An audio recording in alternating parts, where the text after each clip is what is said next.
Hello, everyone, and welcome to our April Astro-Tarot Forecast. We're very excited to talk about April. It's an important month. It's a month that I feel we are going to look back on and say the same way that we felt about March of 2020, when we can think back of March of 2020 and say that's when things really shifted, that's when things changed. I think that March of 2020 had a lot to do with how the collective changed permanently in an irreversible way. I think that April is going to have that same effect for us on a personal level. Mhm. Uh, Susheela and I were just discussing that collectively speaking, the energy is rather volatile. And I think that we can see that with current events. Yep. But on a personal level, this is not a bad time to be alive. So what's your take on it, Sushila? Well, yeah, and thank you for that. And it is really interesting right now because in the tarot picks up the energies and it's more on a personal level, yes, but it's like a personal collective level with whoever accesses this is sort of it's for them. So it's a small number at this point, but there is that bigger picture out there. And collectively, we have been seeing the Empress card, the divine feminine energy coming through. And I've always likened it to gestation. And Mhm. there's stuff, it takes time. And you're actively doing something in a very passive way, Mhm. which sounds silly, but we've spoken about that. And as we're entering into it, it's just perfect because we're ending this Pisces month, starting this Aries month, and we've shifted into the Emperor, and that's still there. That Empress energy is still there, and that's great. I'm so sorry. It is on Do Not Disturb. I'm so sorry. It's okay. um and so as we're shifting into that space, it is this, I think we've all been anticipating something, and it got a little antsy for everybody Mhm. at this last bit of March. And it's like, what's happening? What's coming? What's coming? Because we know there's a whole lot happening here in April, and it's good, but it's just there is a lot, and it's exciting, and it's got that energy of both, Aries and the Emperor of action, activity, Right. excitement, static, whatever, buzz. Absolutely. Absolutely. And I think that's the perfect way to segue into April. One thing because it is a time of action, and I think that action is going to be presented to us, and we're going to have to be willing to take it. Hmm. So, and that willingness, I use that word because it's going to require a willingness to step outside of what to step out of our comfort zone is one thing. This is really about stepping in a different direction.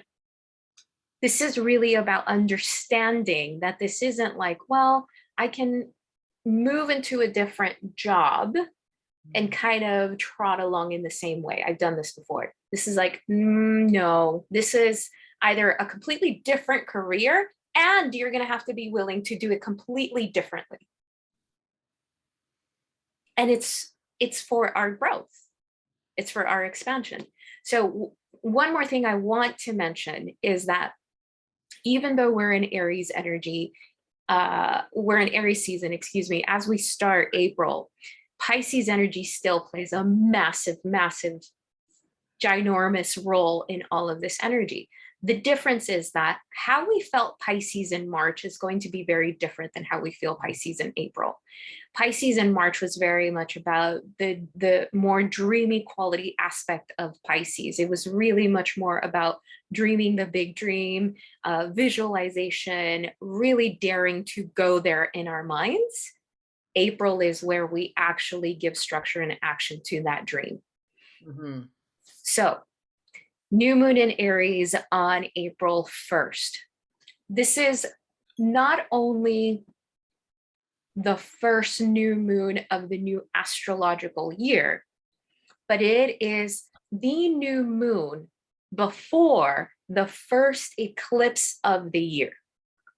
Therefore, this new moon technically begins eclipse season. This is something that I learned from one particular astrologer in the past, and after years of observation, I've realized that that first new moon that isn't an eclipse prior to that first eclipse matters, because especially in this case, it's a new moon in Aries. It's the beginning of a new astrological year. It's the beginning of a new cycle. It opens up eclipse season, and eclipse seasons are a time of karmic energy where we're placed where we're meant to be, and it's requiring our action. This new moon in Aries has the emphasis of Aries energy because we have the sun and the moon, but also Mercury conjunct the sun and the moon. What intentions are we setting? And how are we actually planning Mercury to do something about it? What we want to be mindful of is that Mercury is in Aries. So we want to be mindful of moving too quickly. In this case, Mercury is in Aries, nudging us to say, be courageous. Be courageous to move towards the dream. Mm-hmm. Be the warrior for this life that you want, and not necessarily defend it against others, but simply step into your role of power. And there's also an emphasis in Aquarius energy during that new moon. Aries and Aquarius get along very well. They're two signs that love freedom, love autonomy, and anything that stands in the way of that, that energy is not very happy with a limitation on their freedom. Mm-hmm. So with that said, this is the new moon where we set the intention that over the next 6 months, when we have the full moon in Aries on October 9th, later this year, what is going to be the manifestation of us fully stepping into our power and really owning that? Yeah, that's very interesting because I'm using my crow deck today because I've been inundated with my little crows. So the 9 of Cups is really wish fulfillment. It's having plenty of all things in all areas of your life, all the things that feed your soul. It's not a freebie. This is wish fulfillment. It's not the genie who answers your wish fulfillment. It's you actually putting those intentions forth and then doing all the things to get them. And it's not saying you get 3 of the cups or you get 4 of the cups. You can have 9 of the cups. And I don't know if there's a special name for getting 2 new moons in 1 month, like the full moon is a blue moon, but it is a little spectacular that you actually can access this if you simply ask and then take the steps. That's what it's saying. Set the intention and just go do it. Just keep stepping forward every single day this month. There's also, we had something like this in March too, where we put forth these intentions and it was that kind of dreamy, imagine all of the things. And now it's like, okay, now you should know what it is that you really want and what will deeply satisfy your soul and pay your bills and everything else. So boom, now you get to write them down and do them. It's almost like a little contract with the universe. It's like, universe does this, I will do this. This ends and let's go. Yes, I love that. I love that you brought up the concept of the contract, because one thing that I noticed is that Mercury, the planet of communication and contracts and data and information, writing, teaching, learning, speaking, is so active in April. So active. It is communicating with everyone and everything. So whenever we have a time that Mercury is as busy as it is this month, it's a time that we're going to be thinking a lot, we're going to be speaking a lot, and we want to be very mindful of what we're speaking, in this case, into existence. Because remember, Pisces energy is still very active this year. And Pisces energy is that energy that reminds us that we are connected that we are spirit, that we are spiritual beings having a human experience, that we are connected to something ethereal that we can't grasp in this 3D reality, but that exists. So while Aries and Aquarius energy are, nudging us forward, Pisces energy in the background is saying, go forward. We've got you. You're supported.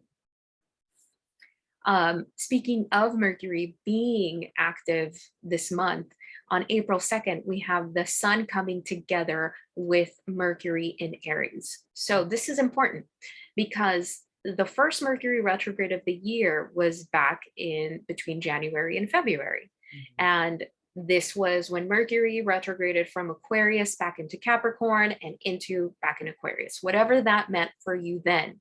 Think about the revelations that you had at the time. At the time we were having a Venus retrograde. Think about the revelations that you had in terms of sense of worth, value, relationships, the relationship to yourself, the relationship to money, the relationship to your work. Because it was all in Capricorn, that represented how much are you bringing from the past and what do you need to release. It has taken that time till now, especially with that sun coming together with Mercury. The sun illuminates our thoughts, our words, our mental process in Aries and saying, now I feel clear about all of those things that needed time to integrate from January to now. No coincidence, we get this moon card talking about the shadow side of ourselves, all of those things that we kept hidden from ourselves, from other people, feelings we have about other people keeping things from us. I kind of joked in one of my videos last week that I clicked on one of these things that, you freeze your Instagram and it gives you the message of the day, and it said, when you think you've surrendered some more, surrender some more. And I did it again, and it says, when you think you've fully surrendered, surrender some more. I did it 4 times and I got the same answer, and it was really funny to me, because probably if I hadn't heard it 4 times in a row, I tested it then and saw that there were other answers there, but it's very much this feeling. We've been going through this kind of dark night of the soul thing in the background, and it's popping up here and there, and it was really heavy last fall, but it's still coming up. And like you say, in January, February, we had it again, this like illuminating things, different aspects of ourselves, like when you feel ready to actually go in and examine those hidden things. And here it is again. It's at this point, it's just like sweeping the floor of all the debris left over. It's like, okay, you get to acknowledge that, yes, there was a lot more there than you might have realized or pretended there wasn't, and all of that stuff. And you sweep it away. And now you get to clear the floor for that, all of the good stuff that's coming this month, not to mention all the activity that's coming this month. Absolutely. And because this is a Sun Mercury conjunction in Aries, while Pisces allows us to create space, to hold with compassion, with grace, with unconditional love, Aries is like, okay, you're done holding? Good. We process, right? Good. All right. It is this essence of, okay. And I think that I don't mean to speak for you, but we work as facilitators. We hold space for people. We're never going to be the people that say, you need to get over that. But at some point, questions do come up, and they usually tend to come up to people on their own. Yeah. How much longer can I continue identifying with these mental constructs, Mercury, that are going to keep me in this space that I know I no longer want, I'm no longer happy in? How much longer? Aries is the energy that's saying, let's go, let's move. Think about that. Think about what comes up for you. Think about the story that you're holding on to. Think about who you're listening to, and make a decision. Mm-hmm. Make a decision. On April 5th, we have Mars in conjunction to Saturn in Aquarius. So Mars rules the sign of Aries. A few days prior, we have the new moon in Aries, and the sun, conjunction to Mercury, all of those things that tell us to move forward. Whenever there's a Mars connection to Saturn, I like to think of it as the cosmos reminding us this is a marathon, not a sprint. So this is what we were talking about earlier. We are really meant to move in a new direction and to really move forward, to really step into it, but understand. And because of the nature of this new moon, because of the degree that it's happening in, because of what Jupiter is going to do, I don't want to confuse you, but understand that this is all going to really, really acclimate within a year's time. It doesn't mean that anything isn't going to happen within the year. It just means that, like Susheela mentioned earlier, it's a time of gestation, but we have the opportunity to be incredibly intentional with that gestation time. Mars in conjunction to Aquarius, Aquarius representing the new age, the new life, the new world. Mars action, Saturn stability, patience, one step at a time. We're running a marathon, not running a sprint. Build correctly in a way. No surprise, we have the Fool, which is at some point you need to leap, you need to dive in.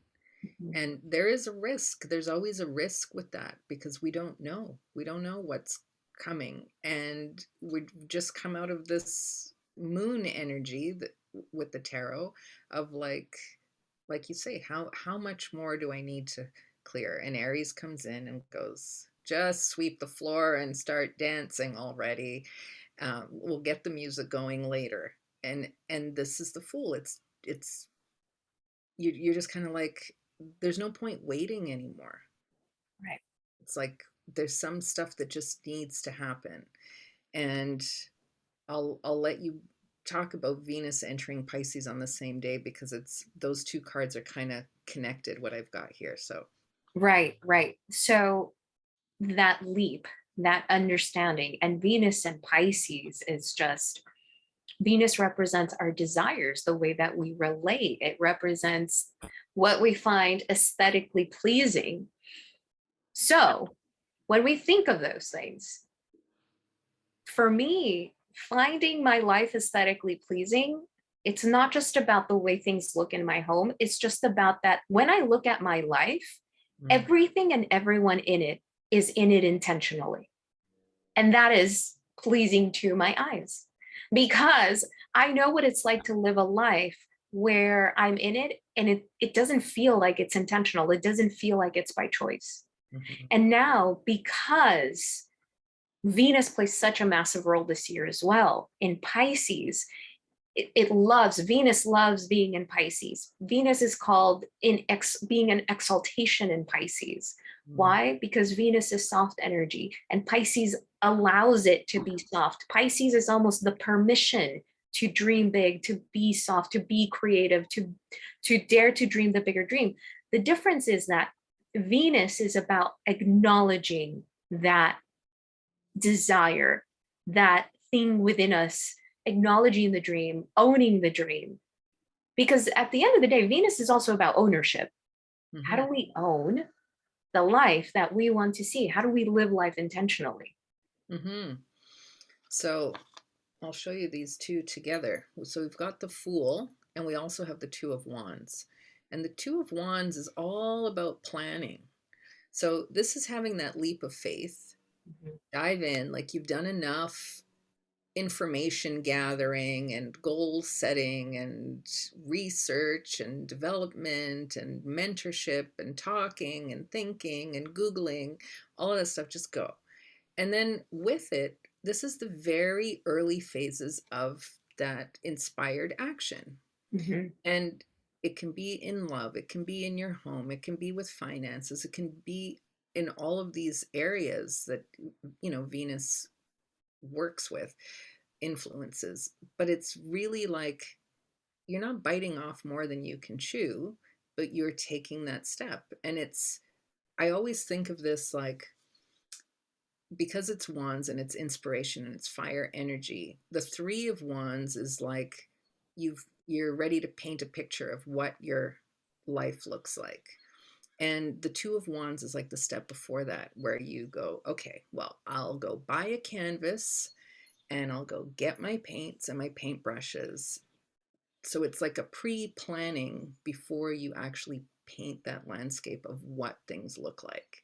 But you have to take that plunge. So it's a really interesting and nice, comfortable vibe for this card, I find, for the Fool. It's like the least frightening aspect that you could have the Fool in, because you are supported and you are guided, and there is this warmth and being held and loved, and it's like you're trying to jump into the water and somebody's there ready to catch you, and you've also got on your flotation device and it's over 3 feet of water. Like it's that kind of a feeling. So Right. yeah, that's what we've got going on there. I really love that, because one of the things that I felt with like the equinox energy, right? That was a few weeks ago, is that from this equinox to the solstice in June, this is like the transition to the beginning. Mm, Do you know what I'm saying? yes. Even though this Aries energy is energy of a beginning, this is still it's the beginning of us taking action, but the beginning of this new thing it's not till a little bit later, but it begins now. And it's like you said, we're supported. We've got the floating devices. It's only 3 feet of water. Yeah. It's like pre-production. If you were doing a Yes. film, it's like the pre-production. We're not having meetings anymore. We're in the pre-production phase. Yep. Absolutely. So on April 7th, we have two important events also. We have Mercury and Aries creating a sextile to Saturn in Aquarius. Then we have Mars in Aquarius creating a square to North Node in Taurus. So again, Mercury and Aries, sextile to Saturn in Aquarius. Mercury in Aquarius, this is what I'm thinking, this is what I'm saying. One thing that we want to be mindful of is that we're really just speaking genuinely, that we're really making things clear, that we're not playing these games of, well, if I kind of hint to this and maybe say this, then maybe they'll get the point to, give me what no, that's not it. I mean, that's never going to be or ever has been Mercury and Aries, but especially in the time that we're in now, especially with Mercury being so busy all month, especially during eclipse seasons, not the time. Mercury and Aries in connection in a lovely sextile to Saturn in Aquarius is the same. It's very similar to Mars coming together with Aquarius. This is about a sextile gives us the opportunity to do something. Mars with Saturn, really great time to come to agreement with something on someone, make an agreement to collaborate with others, because Aries is the individual, but Aquarius is the collective. What is it that I bring to the table, Mercury, in my head, or what are my ideas that then I can share with a larger group, and then that's how we all grow together. One thing we're going to notice too, because we're moving into this time of Aquarius, the collective has to be kept in mind in most of the things that we want to do. This lone wolf mentality, that was Capricorn era. That's not the case now.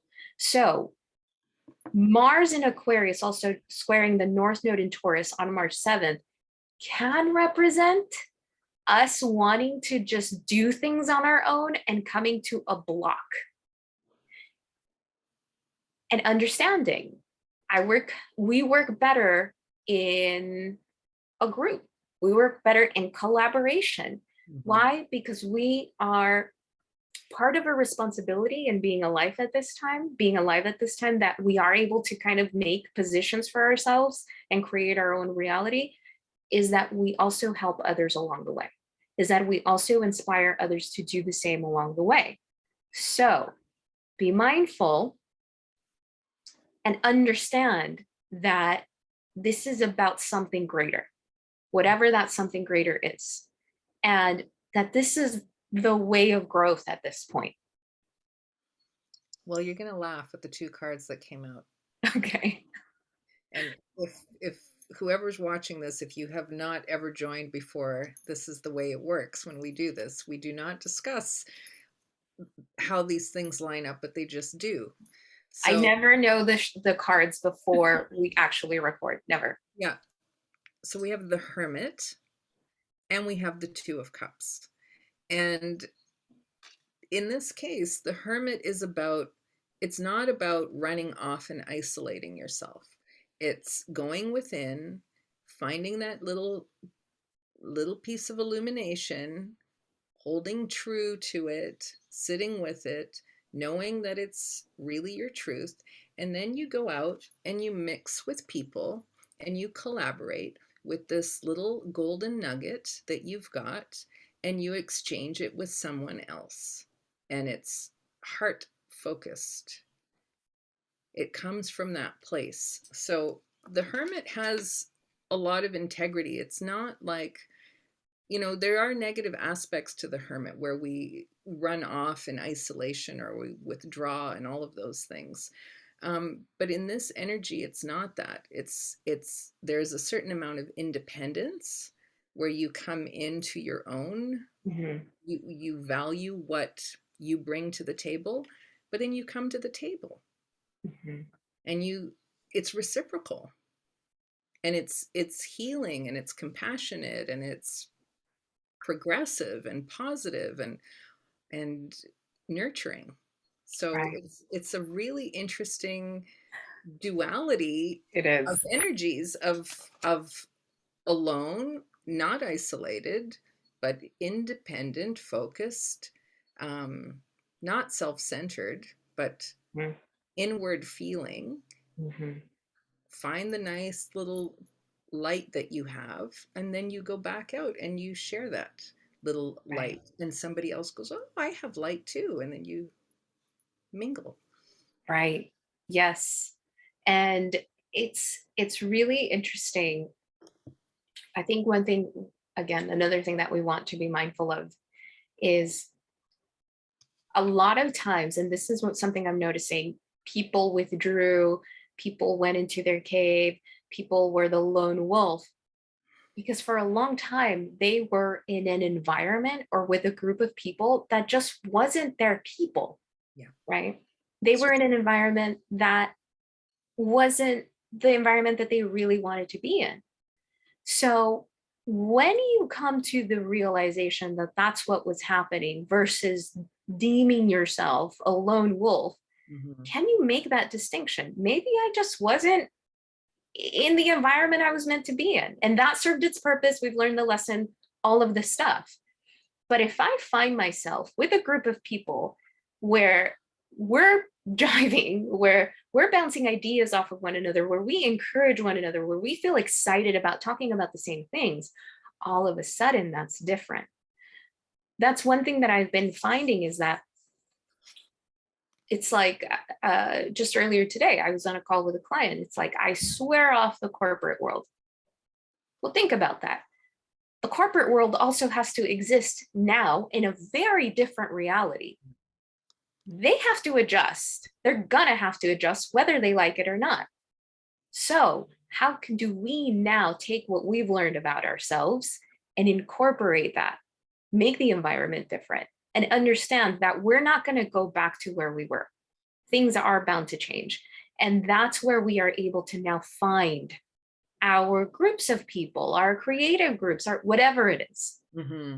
I think that's an important thing to remember. Yeah, and it's, again, the Hermit is not lonely. It's that alone time. You Mm-hmm. need that alone time to find your center again, to Mm-hmm. find your focus, to find, is this piece of information me? Is that person a part of me? Is my past a part of me? Is Right. my upbringing, was I persecuted? Was I not supported? Was I loved? Was I all of these things? And you come back and you're like, okay, I can throw away all the crap that's not mine and sit there with my little light. When you come back and you reintegrate, you are sitting in your truth. So you're going to attract now that you know, you're going to attract what's equal to you, not just what you sort of fell into. You're not in survival mode. You're in a very active, willful diving in, that same vibe of the Fool, but it's like so loving and reciprocal. It's very different from that lonely energy. So you can come Yes. in, it's like the difference between codependent and interdependent, or Yes. ultra independent, right? It's that Mhm. finding that way. How do we reciprocate in a positive way that then creates something bigger than just the two? Right. Right. So I'll again, Mercury on April 8th, Mercury in Aries creates a sextile to Mars in Aquarius. So this is what comes up for me intuitively. This is walk your talk. Walk Hmm. your talk. If you've made an agreement with something, if you've made an agreement or a promise to yourself, what are you doing to honor that? And look, both Mercury and Mars, there's not much depth to that energy. It is what it is. Yeah, And especially in Aries and Aquarius, walk your talk. yeah. The the King of Cups is what shows up, and even though that's a water energy, um, it's this card always reminds me of the archetypal dad card. So it's the come on, time to go, let's go. But then, they buy you an ice cream cone on the way. It's that kind of thing, like Right. coaching your little league and making you pancakes before you go. Like it's that kind of energy of like, I love that. let's go and I love you, kid. Like that's what it is. It's not more complicated than that. And I love that because at the essence, it's like, yeah, we got to do the thing, but I love you. I'm being kind to you. It's the essence of love in there.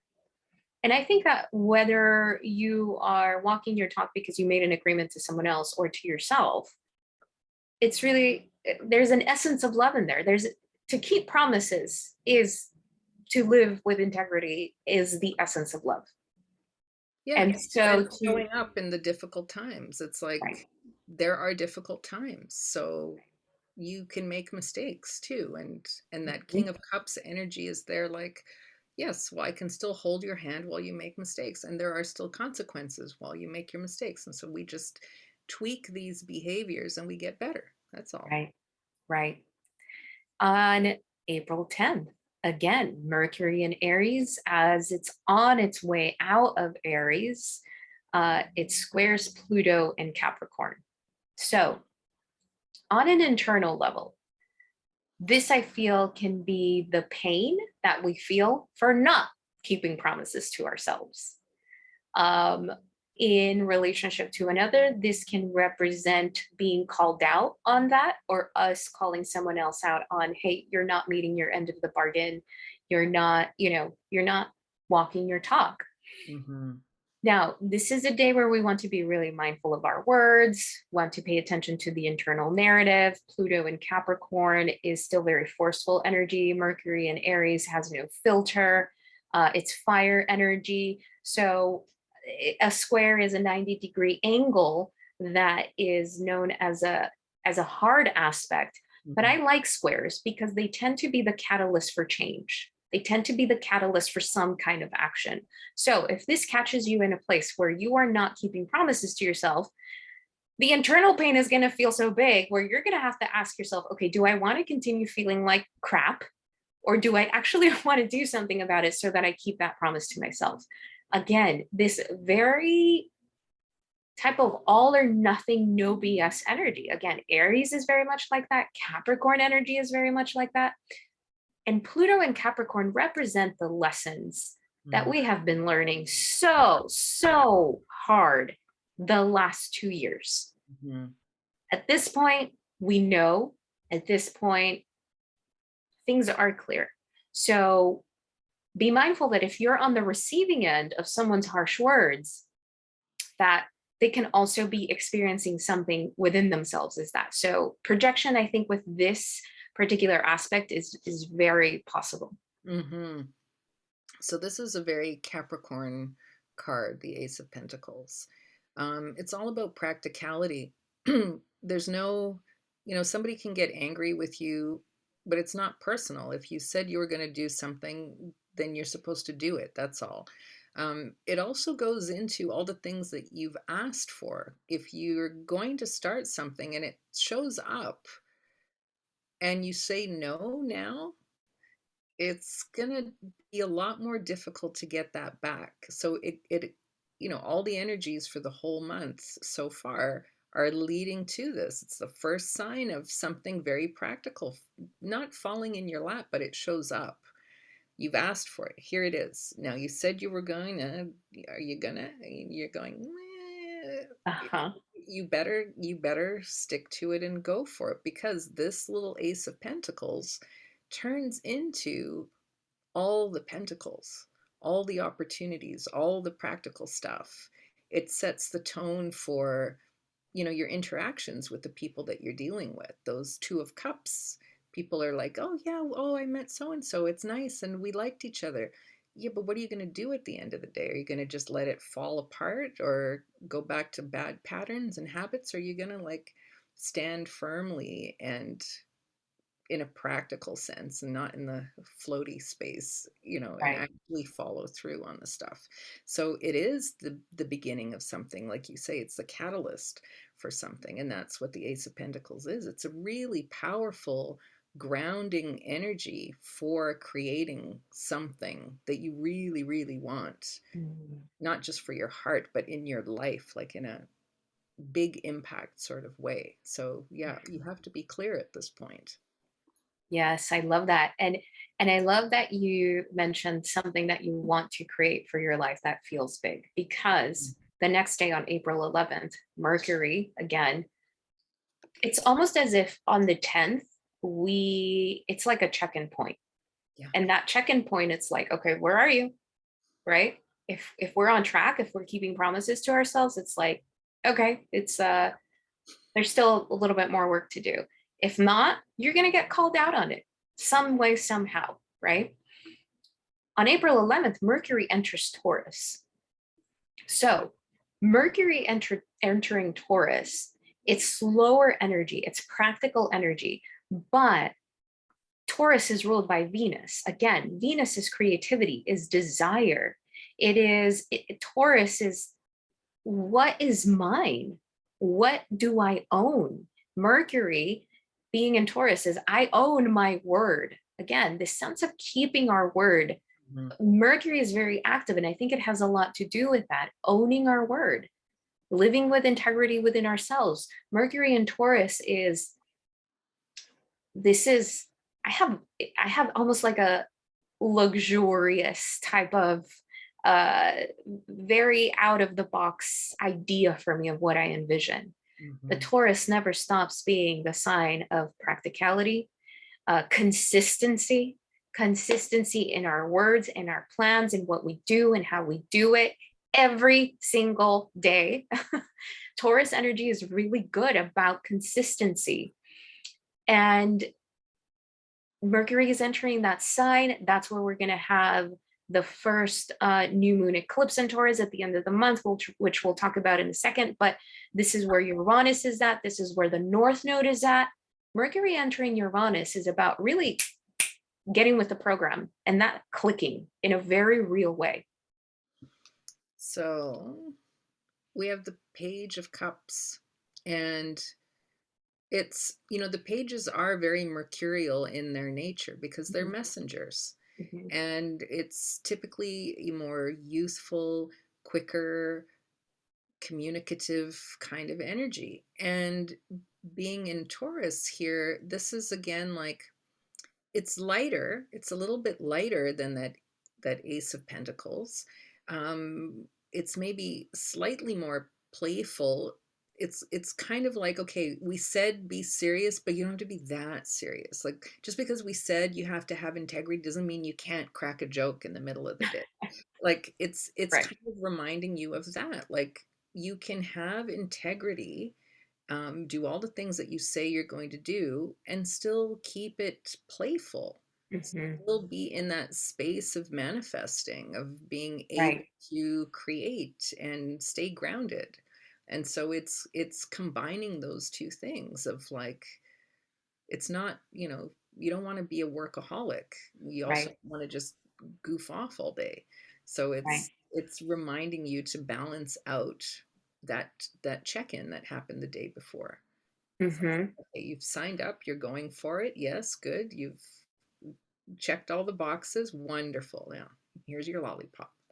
Right. Right.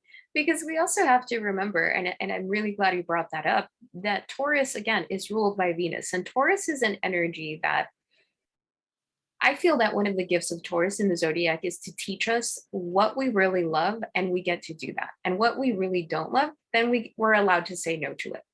And so it's definitely not a sign of a workaholic. And I think that the reason that it's so consistent is that it finds that inconsistency, what they have to do takes less time. Hmm. Therefore, they have free time to do what they want to do.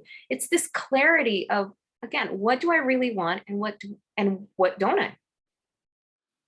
And honoring that. Yeah, that reminds me of, necessity is the mother of invention, but there's also something to be said about laziness is the mother of efficiency. I You agree. Right. Absolutely. so yeah. Absolutely. That is very much the Taurus energy, that when we do keep those promises to ourselves and we do it consistently and we find the most efficient way to do it, because Taurus is an earth sign and it's all about efficiency, we have ample time to do the other things that we also want to do. Exactly. Now, on April 12th, this is a date that has been spoken about a lot already. It's going to be continued to be spoken about a lot. And yeah, it's a big deal. This is the famous Jupiter Neptune conjunction in Pisces. And the reason that it's such a big deal is that for several reasons. The first one being that both Jupiter and Neptune are the rulers of Pisces, and they happen to be in a time where they come together. If you are familiar with the cycles of astrology, particularly Neptune, it takes a really long time for Neptune to get through the zodiac. Mhm. Jupiter, it takes Jupiter 12 years to get to the sign that it was at. So the next time that Jupiter is going to be in Pisces again is going to be 12 years from 2022, right? So these two planets coming together in the sign that they rule will never happen again in our lifetime, and hasn't happened before in our lifetime. This is the emphasis of Pisces energy. This is, on the one hand, it really amplifies a lot of empathy, a lot of compassion, the willingness for us to help one another. I think that on the one hand, it definitely does that. On the other hand, there can be a heightened sense of delusion, a heightened sense of not really being able to see what's clear, which is why it's so important to have so much Taurus energy in the air to ground us, to bring us back to ourselves. What are my values? Is what I'm being told really something that I need to believe? Does it ring true to me? But for us, what it represents on a more personal level, wherever Pisces is in our chart, is in order for me to expand Jupiter, I need to really let go of the things that weigh me down. I need to dissolve the things, thoughts, relationships, whatever it is that weigh me down, Neptune. And the fact that it's happening in the way that it's happening, when it's happening, this is just something that we really want to get in line with. And mind you, it doesn't mean that something is going to happen on that day. This isn't that type of energy. It's very slow moving energy. If anything, this is probably something that happens within us, this realization, this recognition, this spiritual connection to something. The downloads around this time are going to be really, really sharp. Be mindful of your dreams, of the conversations you have, of synchronicities, all of those things, because this energy, yes, perfects on the 12th, but we've already been feeling it, and Mhm. we're going to continue feeling it the rest of April. Mhm. Again, not surprising. We have these three little things converging here. The three, the three pentacles. And it does have a practical nature to it. And it's reminding us again to, like you said, get rid of all that extra stuff so that we can focus. And there is that delusional kind of stuff that floats around in the clouds and the whatever, but it's really about reconnecting. There's it's not just those three things reconnecting, but imagine them like three people. Mhm. Pisces, Jupiter, and Neptune as three, let's say they're triplets, and Right. they're reconnecting. They converge. When they converge, it's really powerful. And like you said, Mhm. it doesn't happen more than once in our lifetime.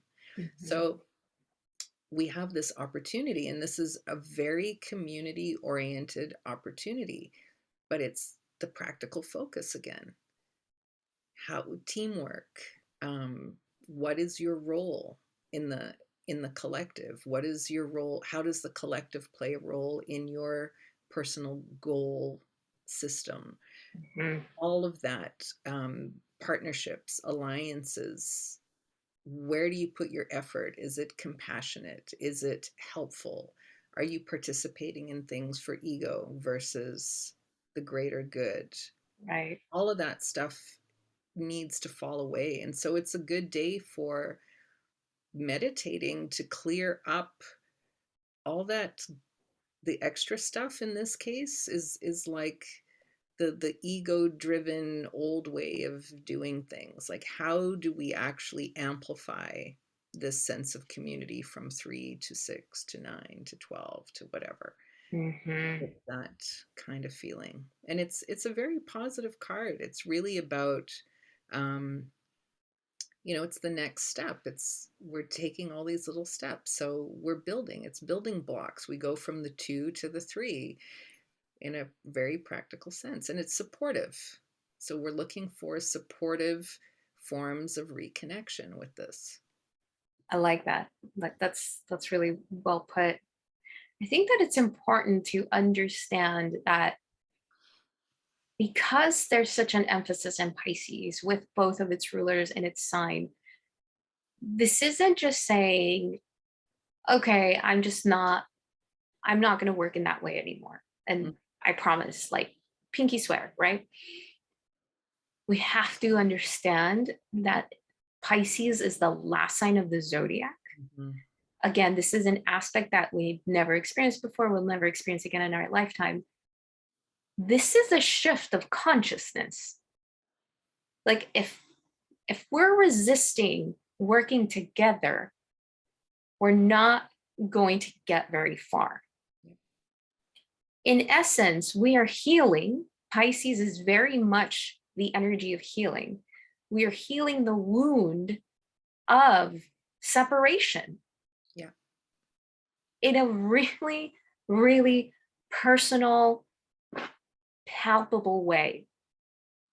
This is something that is, if Pisces is a water sign, which it is, this is kind of like the cleansing that comes with that giant wave and cleansing all that stuff. This is how significant this time is. And so to open ourselves up to opportunities, especially that have to do with working with others, Mhm. um, it's extremely beneficial. So for those of you that are out there thinking, I want to, especially with creative projects, open yourself up to working with others. It is the way that energy is moving. And it's really about finding a way to bridge the gap. Right. It's reconciling those things that might have hindered you before.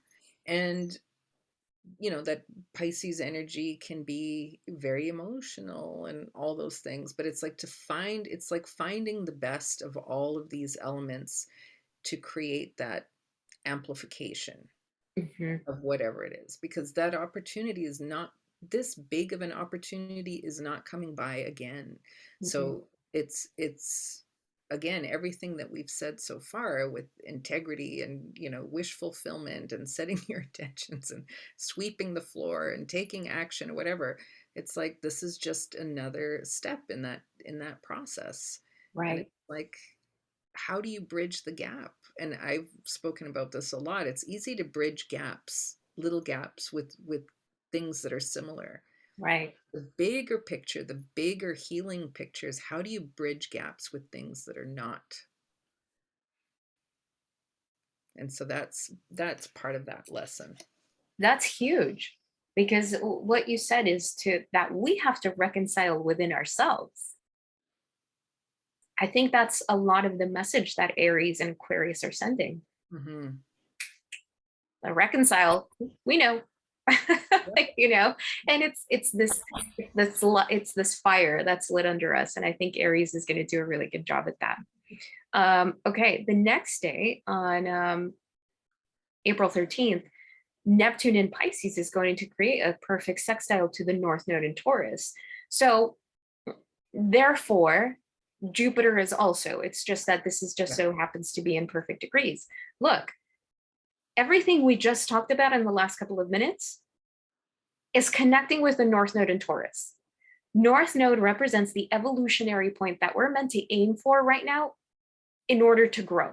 Mm. A North Node in Taurus is saying that in order for us to actually get in touch with this sense of worth, with this sense of ownership of ourselves and our desires and what we want to practically see in our reality, is going to come from that healing that comes from the reconciling.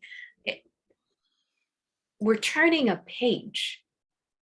We're turning a page slowly. It's taking us through a lot within us. We're being given all the tools. We're not saying just get over it. If you still feel you need to process, by all means do. But really, can we hold on to that story much longer? Neptune connecting with the North Node is very karmic in nature. It's like everything that we are healing as a collective needs to be healed, needs to end. Pisces, end of a cycle, North Node, because this is where we're growing. In Venus, I'm sorry, North Node in Taurus, ruled by Venus. On a very practical level, if we are open enough to work with others, that can potentially mean more income for us. That's a very practical reading of this, and it's exactly what has the possibility to happen. Hmm. And so we get victory. The Six of Wands is victory. And, we're talking about letting go of the ego and letting go of all of these different things. And then you get put on the, in the spotlight. But it's more about a little, I don't know, a pat on the back from the universe saying, of course you're going to be rewarded. You can let go of all those things and still get all the accolades and all the pleasure and all the abundance and all the stuff. But you're doing it just from a different place. When you're doing it from a different place, your vibration is different. You attract different things. It has a bigger ripple effect that Yes. creates much more positive change. And, all these other friends are with you there. It's not a solitary victory, it's a big victory. And so Right. it's like all these little things that we do throughout the month of April and afterwards, it's not like you're going to be doing them walking around going, am I doing the right thing? It just feels so lonely. You're not going to have that feeling. Every step you take, something shows up to Right. say, yeah, great. Oh, whatever it is, little signs, big signs, you will constantly be rewarded for every little milestone that you make. Right. Right.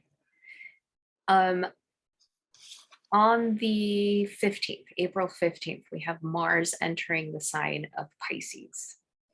So this is really interesting energy because we have the ruler of the first sign of the zodiac in the sign that is the last sign of the zodiac. So Mars in Pisces can be like passive aggressive type of energy, right?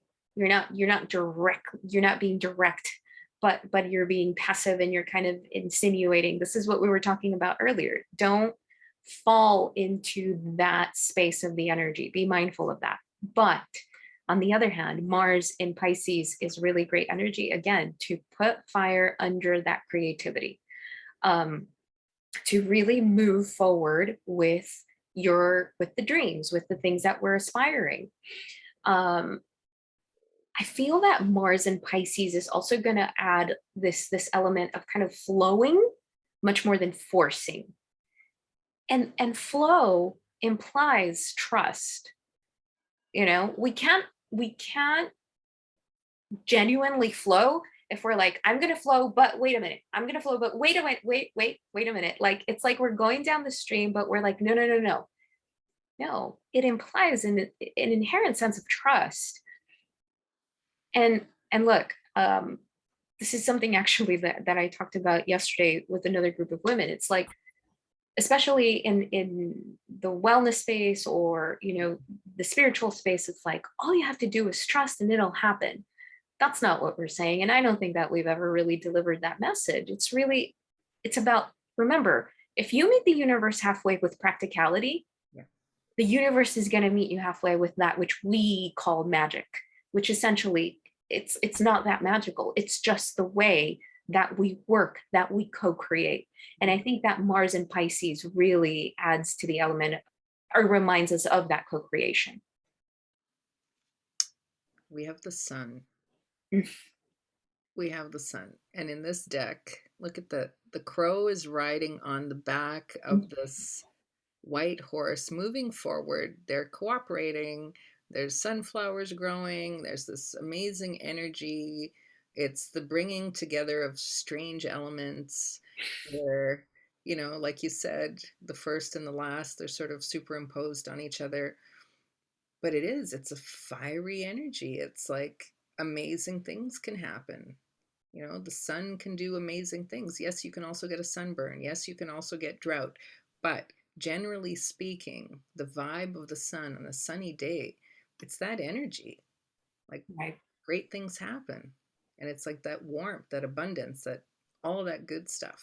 Mm-hmm. So it's, you know, somebody will always find something wrong with something, right? Like, it's like, oh, it's too sunny, it's too warm. You know, we want it, but it's, make use of it.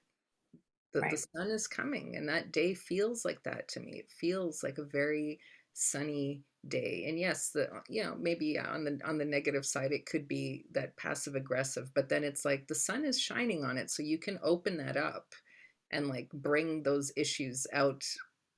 It's not like they're so deeply hidden that we can't expose them on that Mm-hmm. day. So I think it's a good day for I don't want to say exposing yourself, bringing things out, exposing issues, like letting the sun shine on things. And Yes. the sun is again from that healing place, from that nice place, the kind place, as opposed to exposing something in a judgmental way. It's not at all in that Right. vibe. Yeah. Well, I think that card picked up the energy of the following day, which is the full moon in Aries, Mm. right? So as we talk about Mars entering Pisces on the 15th, and what that means, the next day we have the full moon in Aries, also ruled by Mars. At that point, Mars is going to be in Pisces. And full moons are always a point of culmination, of illumination, of exposure of some sort. It is something that has been brewing emotionally that comes to the surface. So, because Aries is, in order for us to have a full moon in Aries, the sun needs to be in Aries, but the moon, therefore, needs to oppose that, right? So this is the axis of, I'm sorry, this is the full, sorry, I'm all messed up. Yeah. Full moon in Libra, not full moon in Aries. We had a new moon in Aries at the beginning, full moon in Libra on the 16th. This is the axis of relationships. So a lot of what can come up may have to do with the way that we relate to one another, the relationship with ourselves. I this doesn't strike me as anything that is really insidious or anything that we're not aware of. I don't think we're there. I think this is just more about further clarity of, if in relationship, what does this mean? Where are we going? Are you going to support my dreams? I'm here to support yours. We have to be mindful that with Aries and Aquarius energy, this, again, this sense of freedom and liberation, autonomy, is very, very important. And this is especially important in relationships. So this full moon in Libra of the 16th, with Mars having gone into Pisces, is about this, the action that comes from empathy and compassion. Mhm. This person is on their own journey and doing the best they can to live the life that they want, because I know that I'm trying to do the same. So kind of this revelation of, oh, relationships are really taking a turn in a different direction. Mhm. Interestingly, we have the Three of Swords on this day, and it's really about healing those old wounds. And this is not an energy that's coming, this is an energy that's leaving at this Hmm. point. It's the last, like it's kind of like you've had, I don't know, you broke a leg, you have a major wound, and you've done all the things, and you've had the cast, and you did the physio, and now you're going for your A-OK checkup to see if there's anything else wrong. And you get to say, yeah, I get to stand on my own 2 feet again, kind of, Hmm. and leave those big wounds as part of your old story. They're not your future story. And it's that, it is again that wish fulfillment kind of feeling, but it goes into that other level of your heartache. Who's wounded you emotionally, what has wounded you emotionally. There's no need to carry that forward. If you've learned the lessons, then you won't repeat the lessons either. Right. Yeah. I think that one more important aspect to mention about that full moon in Libra is that it does create a T square to Pluto in Capricorn. Mm. So that Pluto in Capricorn represents those old wounds that you're talking about. This is energy that we're familiar with. This is the energy that has transformed us. And this full moon in Libra is, I feel, the turning of a page into, yeah, I don't want to do relationships in that way. And it's something that we have been talking about, but there's something really special about this full moon in Libra. The fact that it's happening in April, all of the energy that happening in April of really just being tired of questioning the same things, having the same conversations, having the same fights, having to try to work on something that is either overdue or just, I feel there's a sense of acceptance and surrender, and not in a way where it feels sad or heavy. Yeah. It's just, okay, I can accept this. Yeah. Yeah. On April 18th, we have a few things happening. So we have Mercury sextile Venus. We have Mercury sextile Venus. We have Mercury conjunct Uranus. We have Venus sextile Uranus, and we have the Sun square Pluto. Okay, so we have Venus and Uranus. We have Mercury and Uranus together. So Mercury and Taurus together with Uranus. This is getting in touch with the inner genius. This is really thinking outside the box. This is about understanding and appreciating ideas that feel are coming out of nowhere. Appreciate them. If this is a time where you can get together with people to bounce ideas off of one another, this is a great energy for inspiration. Truly, truly, truly. This is also a day where you can expect news to come out of nowhere, good or bad, whatever that is, just unexpected news. If you have plans for that day, also expect a slight change of plans. But understand that more than anything, Mercury creating this connection to Uranus is also hinting at things coming down the road, especially the Sun, Mars, Uranus connection that's going to happen later in the summer. So pay attention to the conversations that are being had this month because they have a lot to do with what can unfold again later on. This is the transition to the beginning. So a lot of what happens this time matters. Now, Venus creating a sextile to both Uranus and Mercury together. This is Mercury Uranus. Venus is over here saying, I support you. And Venus rules Taurus, where Uranus and Mercury are at. And Venus is saying, I support you. Venus in Pisces, which it loves to be in, this creativity. Pisces, the energy of support from something higher, something ethereal.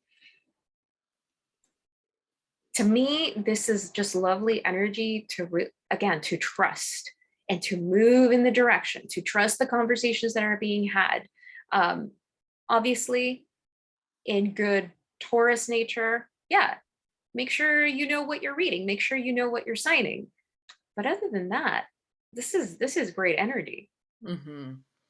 So with all of that, I've got two cards. I've got the Ten of Cups, which is really the maximum of what fills your heart or your soul. It's not in a practical nature. It's got a little bit of the, Disney vibe going on. It's the happily ever after and they walk off into the sunset kind of feeling. Um, and that's great, but it's really talking about the emotional component, not so much all the practical little parts. So there's that. And then we also have judgment, which is like a final decision, which, is kind of funny. Also, what you were saying, it's almost like you were reading the judgment card.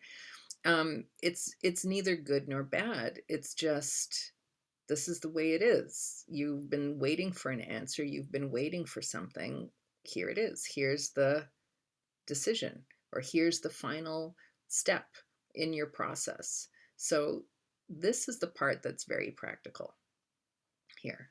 And also it's kind of interesting what we have here. Well, that is the glyph for Pluto. Yeah. That's the Pluto glyph. And remember, also on April 18th, we have the sun square Pluto. So the sun is on its last day of Aries on that day, and its exit, its grand exit is the square to Pluto. So it's very similar to what Mercury did earlier in the month. Mm-hmm. It's that check-in point. It's really interesting. It's exactly what you said. It's this like Disneyland type of quality, this Yeah. Disney type of quality, but we're being checked. Yeah. Yeah. And how interesting Exactly. that the sun squares Pluto on that day, and that glyph is the glyph of Pluto. Yeah. So on the 20th, on April 20th, that's when the sun enters Taurus. So this is where we really want to really pay attention to a lot of the things that begin to unfold. Obviously, that's much more grounded energy. This energy is ruled by Venus. Venus is at the time in Pisces. So Venus is in Pisces, water energy, but the sun enters Taurus, earth energy. This can go one of two ways. When you mix earth and water together, we can create fertile ground for something to grow on, which takes time and consistency and all of the things, or it can create mud that we're just, trying to get through. So the sun in Taurus changes the energy because at some point the sun is going to come together with Uranus, which is interesting. But what I'm curious to see what card came up for Taurus season. We actually get the Page of Wands, which is, pages are all these messengers. Mhm. And look at our crow buddy there. He's, announcing something exciting coming. And it's really, it almost feels more like the spring energy than the spring equinox. It Mhm. feels like, guess what? May is just around the corner. Right. It's that kind of vibe of something new and exciting is coming. Here we Mhm. go. Here we go. Mhm. Mhm. And it is, wands are fire energy, but it's under the sun. we're under the sun in this case. It's not, the other part of that fertile ground is we've got our soil and our water and our sunshine. Right. Right. On April 21st, we have Saturn in Aquarius square the North Node in Taurus. So this is really interesting because this is similar energy to what we experienced in 2021, except that Saturn was in a constant square to Uranus in Taurus. So if the North Node in Taurus is asking us to really clarify what we value in our lives and really let that be the North Node of our lives, Saturn, again, a square is a point is a catalyst point. Mhm. It incites action. It incites change. Saturn can represent outside opinions, outside forces saying, you want to do what? And then that clashing, right? And that can, a lot of people I'm finding are much more willing to say, oh, you're telling me I can't do that? Well, watch me do it. Okay. Now, Saturn North Node Aquarius, square North Node Aquarius can also be a time in which we really recognize the responsibility, Saturn, that comes with moving in a different direction, North Node in Taurus. So it's kind of like the dawning of the responsibility, like click, it clicks. And this is just a few days before the first eclipse of this year. I like to think of eclipses as the energy that aligns us with what is meant for us. It's no surprise to me that a few days before, the recognition of the actual responsibility of that which we want actually dawns on us. Mm-hmm. If this is what's happening, if these are the aspects that are taking place in succession, in the perfect order, don't become frightened by the amount of responsibility that now comes with this new part of your life. This energy is meant to make us grow, and it comes with stuff. It's a 5. It's a number 5. And 5s are all about, and it's a minor arcana, so it's not this major catastrophe or anything like that. And swords are pointy and unpleasant, and they're Right. meant to cut things and poke things. And so it's an energy of, yeah, people might poke at you, and there might be this petty squabbles, irritations, little bits of self-doubt, discomfort. um why are you doing that thing? That's stupid, whatever. And then you might sit there and go, yeah, maybe it is stupid. Why am I doing this? And swords are also air related, so it's more about how you think about things than the way they really are. But ultimately, 5s are change, so you get to sort of repackage that and go like, why is that sword poking me so much? Like, why is that? Why am I reacting that way? And so it's a minor. It's not a major hindrance. It's just another check-in of those little issues that people, why does that rub me the wrong way? Why does that person bother me? Why do I feel this way about this thing that I want to do? Why don't I want to tell anybody about that thing? Whatever. It's all that little pokey, thinky thoughts. Right. Right. And remember what we said at the beginning of the audio. Mercury is extremely active this month. So everyone's going to have something to say. Yeah, it feels like a very chatty month. Yeah, absolutely. Yeah. Yeah, we're all going to want to be asserting ourselves and sharing our ideas and wanting to tell. I'm looking forward to it. Think about the last 2 years. We're like aching, yearning to connect, and we want to say all the things. Yeah. I love it. But be mindful that, saying all the things implies saying all the things. And sometimes we're going to have to listen to things we don't want to. So North Node in Taurus. What is my value system? How do I own that? How do I remain grounded in that? Because that is something that really came up for us earlier on in the year. Come back to what's important for you.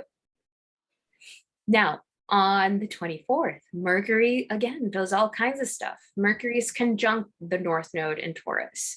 Mercury is squaring Saturn. Mercury is sextiling Neptune.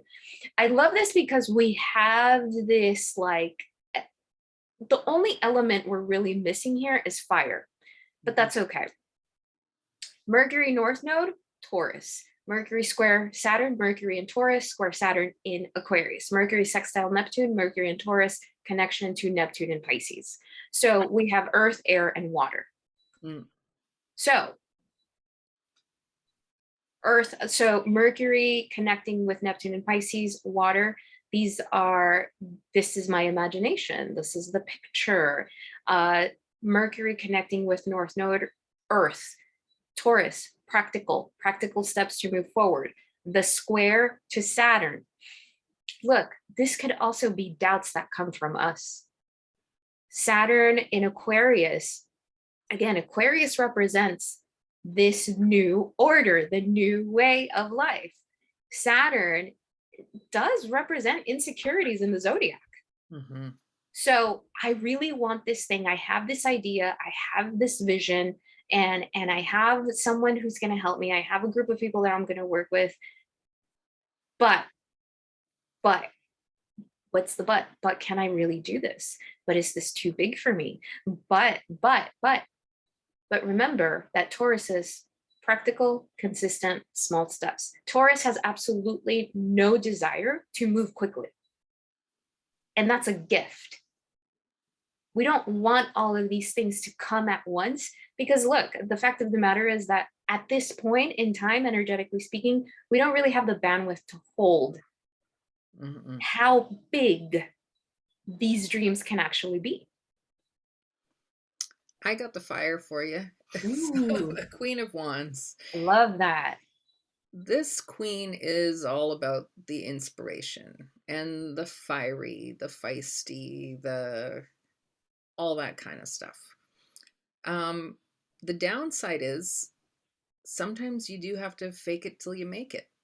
And the fake it part can overwhelm or overtake people sometimes, where they begin to second guess themselves. So the whole month is full of practical stuff, all this practicality. And then this energy is there, like that little extra part that you don't know. You can get away with faking it till you make it, and it's not poking a hole in your integrity. Right. It's combining that leap of faith and everything else. It's like, you start a little fire. You can't control what the fire looks like. All you can do is control where the fire is. And that's all it is. Right. And here's the thing. I think that, look, North Node in Taurus, obviously it represents so many things on a collective and individual level. But Taurus is the first sign of the zodiac that reminds us, or that teaches us, this essence of ownership. Ownership. Own your dreams. Own them. If Venus is the essence of desire, and desires, I have come to learn, are a form of intuition. The reason you're having these desires is because you were meant to have them.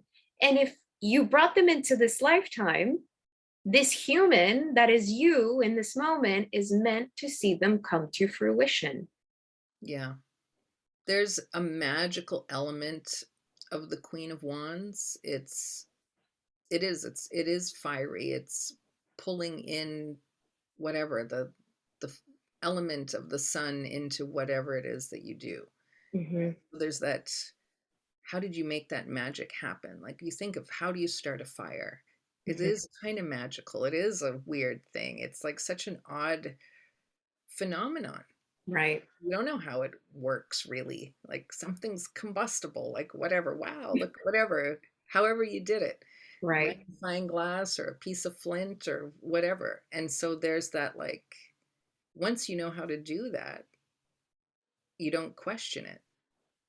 But it's like that first time that you do this, yeah, it's like, oh, Right. it's a little, unnerving. It's a little spectacular. It's a little bit, wow, did I just do that? Mm-hmm. Is it replicatable? Can I do it again? Am I worthy of the fire? Like, nobody asks those questions. Right. And so, but she's able to do that. She's able to say, look, I can create fire. Mm-hmm. You can use it for all these amazing things. Mm-hmm. Yes, I love that. The next day, on April 26th, we have Venus sextile. Oh, not the next day, the 26th, 2 days later, Venus sextile the North Node. Venus in Pisces sextile the North Node in Taurus. Venus rules Taurus, where the North Node is. Venus and Taurus are two signs that get along with one another. Again, this is energy that we've been talking about all throughout the month. Um, I love this because both Pisces and Taurus energy are energies that are so important all year long. Again, water and earth.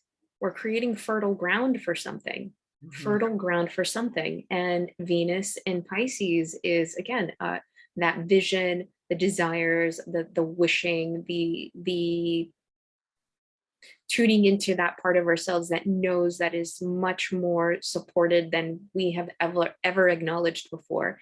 And then North Node in Taurus is, again, own that, know it, feel it in your body.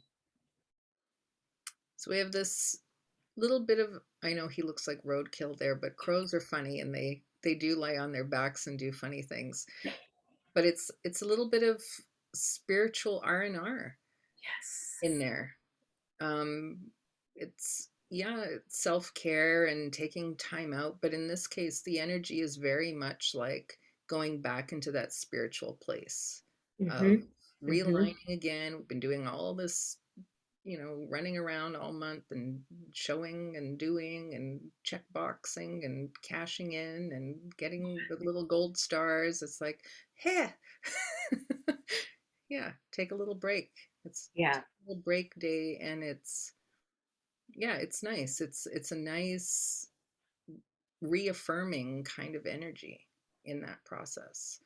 And what's always interesting about this card too is that we have one sword. It's always the one sword and three swords separately. And you remember those three swords are that wound that we hang up. Mm-hmm. And then we have the new sword, which is the new thought that's coming, the new way of thinking. Mm-hmm.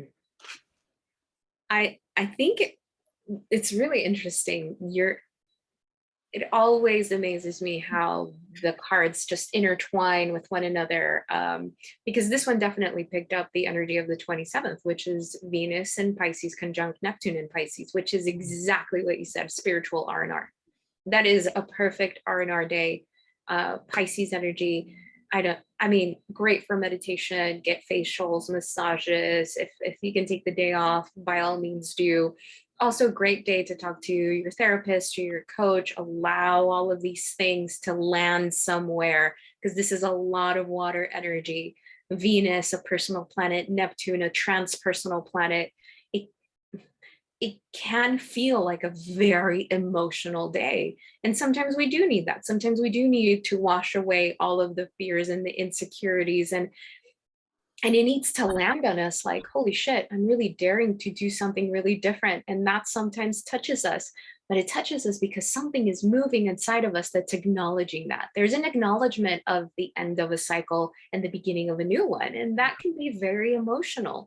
So those 2 days, the 26th and the 27th, great days for that. Absolutely.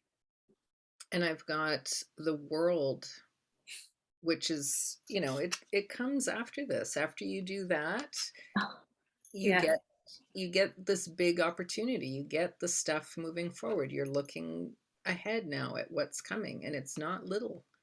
This is the maximum. It goes Right. up to 11. I mean, it's beyond. And I think that that's another thing that we want to remember, that as we're moving in this new energetic direction, we're not meant to move through it in the same way. In that, I think spiritual connection is going to be very important. Yeah. Obviously, connection with community is going to be very important, but also taking care of ourselves. We're going to begin prioritizing these things that were never prioritized before. The things that were never prioritized 2 years ago are very much in the forefront of being prioritized now. And that includes spiritual R&R, that includes mental health, needing a mental health day, and having the courage to say to your employer, I need a mental health day. Hmm. We always think of having the world or having all these opportunities in a very linear Mhm, sense. They're not, we don't see them in a holistic sense. mhm, And part of when you make your intentions known to the universe, it's always said that you shouldn't ask for all the details. You focus on the feeling or the right. outcome, and you let the universe do all its stuff to get you there. Because if we confine the universe to our little piddly 3D idea of how things should unfold, it's going to take so much longer to get the world because we have all these restrictions. When we allow the universe to give it, we get all these things that we didn't even know existed. Way Yes. more exciting, way more phenomenal than we ever thought. And they are. It's on all levels. It's emotional and spiritual and practical and financial and relationship, all in all these different ways. When you ask for, I want to live an abundant life, well, it's not just down one avenue. It's like in every direction that you look, in every direction that you feel, and your senses. Yeah, it's the big one. We get to have it. I think we're moving in the direction of we get to have it all, Hmm. but we have to be open to the redefinition of what that is. Exactly. Because I think that it's being refined, redefined to Hmm. something that is really genuine to us and very different than what we thought of that before. Hmm. Mhm. Redefined, yes. Yeah. Refined and redefined. Love it. Mhm. Yes. On the 28th, we have Mercury in Pisces, very creative energy, trine Pluto in Capricorn. I feel that this is also a really great aspect for commitment, for agreements, because we have Mercury and Pisces. We're connecting at a creative level, at a spiritual level, but Pluto in Capricorn is saying, okay, but this is how we ground it. So, to me, very silly example, two creatives coming together, but make sure that you have a contract kind of thing. Um, but this is a powerful union within us. Mercury in Pisces, again, our creativity, Pluto, our creativity can be something significant. In Capricorn, again, practicality. Hmm. It's so supportive all along, and it's really. I think this is also a really great day to speak to a therapist or a coach because anything, whenever Mercury is connected with Pluto, it always gives us the opportunity to go deeper and profound. But the difference is that with a trine, the things that are meant to make sense to us land on us. We have the light bulb moment, but it's like, oh, it's that easy, right? It doesn't feel so heavy. It doesn't feel so, it just feels enlightening. It feels, I feel like empowering. Hmm. And so, we've had just about every page, I think, in here because of this Mercury, Mercury everywhere. Yeah. We have the page of Pentacles, which rules contracts. Uh, Oh, wow. yes. And it's the pages are all about communication, and it's all the messages that you receive. So emails, letters, certificates, stamps of approval. Um, you put in an offer on a house, you're reading over your, I don't know, your car loan agreement, whatever, all that kind of stuff. It's all about this card, and it's a very positive card. It's not a card where it's not signifying, oh, there's like a shady deal or you have to watch out for all that kind of stuff. No, it's just the contracts are there. You actually have the contract. You're at that point in the process where there is a contract. Mm, And that's good. So it's communicating about very practical things mhm. in an agreement or towards an agreement. So Right. yeah, it's a very progressive kind of energy of Like that. getting something done. Like we've come to an agreement, we've exchanged letters, I've finally got the notice, or Mhm, it's that kind of thing. mhm.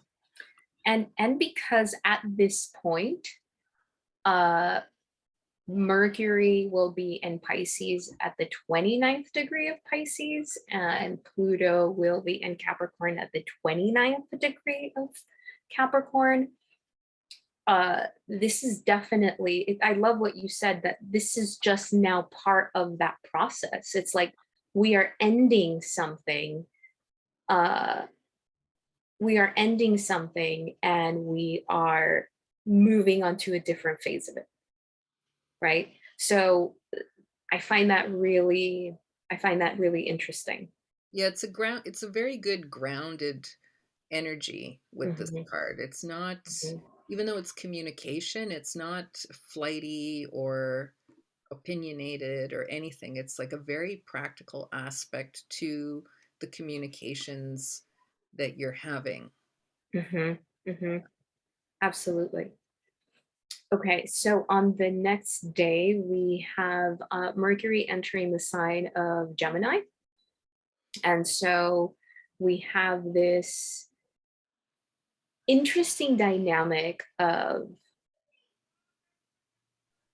as we get ready to move into the first, no, the second Mercury retrograde of the year in May.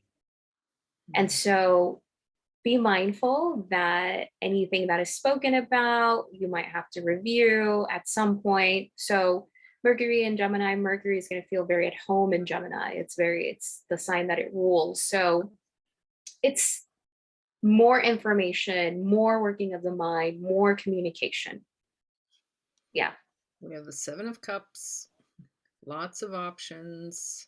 It can be a little daydreamy, a little Hmm. musty, a little confusing because there's so many options. And so it gives you that opportunity to prioritize. Hmm. Pick one, pick two, get to the rest at a later time. Hmm. Have all of them because we're getting everything that we want. See what it is that you want first. Right. That's what that's about. But it can be a little muddling, this energy compared to everything else that we've been feeling, just Hmm. because it's a multitasking kind of energy. Hmm. And Hmm. when we multitask, we don't Right. actually give our full attention to each thing. Right. Yeah. Mercury and Gemini, definitely that multitasking quality for sure.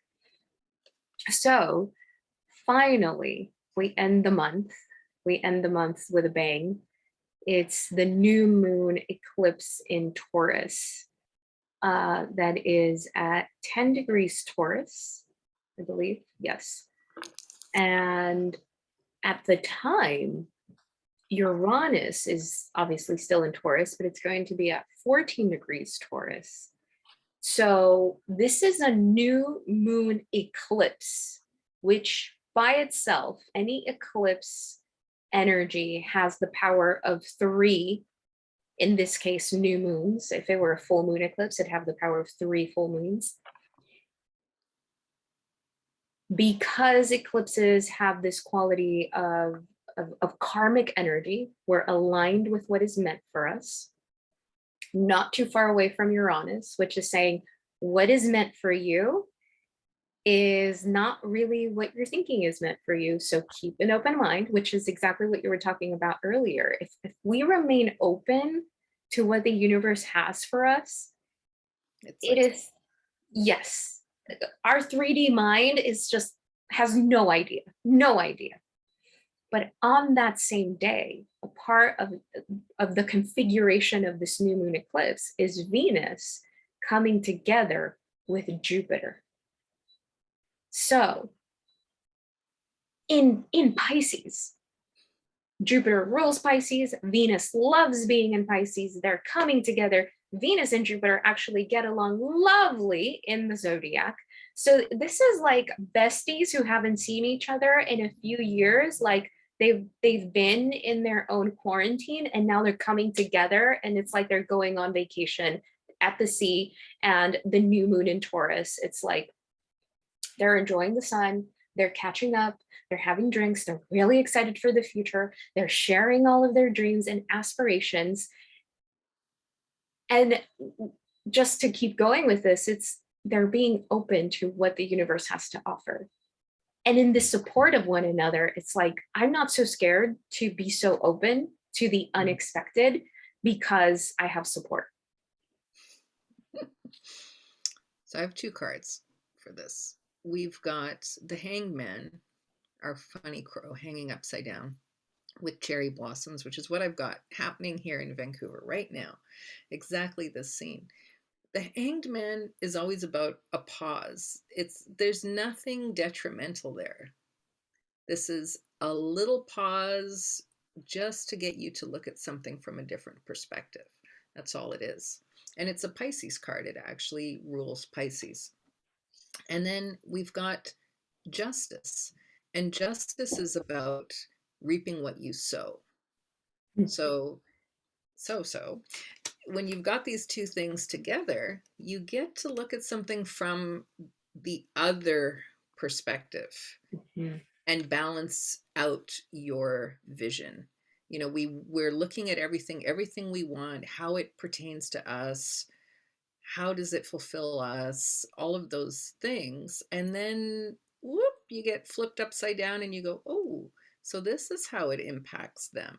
Or it could be the other way around. We're so focused on all the other stuff around us. Now you get flipped upside down and you see how it impacts you.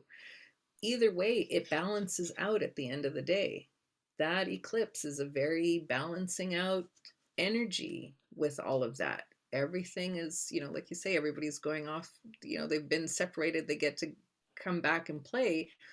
All those energies, and right back to our very early thing of our Hermit and our Two of Cups, we come back to, we were apart, now we're together, we're independent yet together. That Hangman energy is being able to see something from somebody else's perspective in order to create harmony.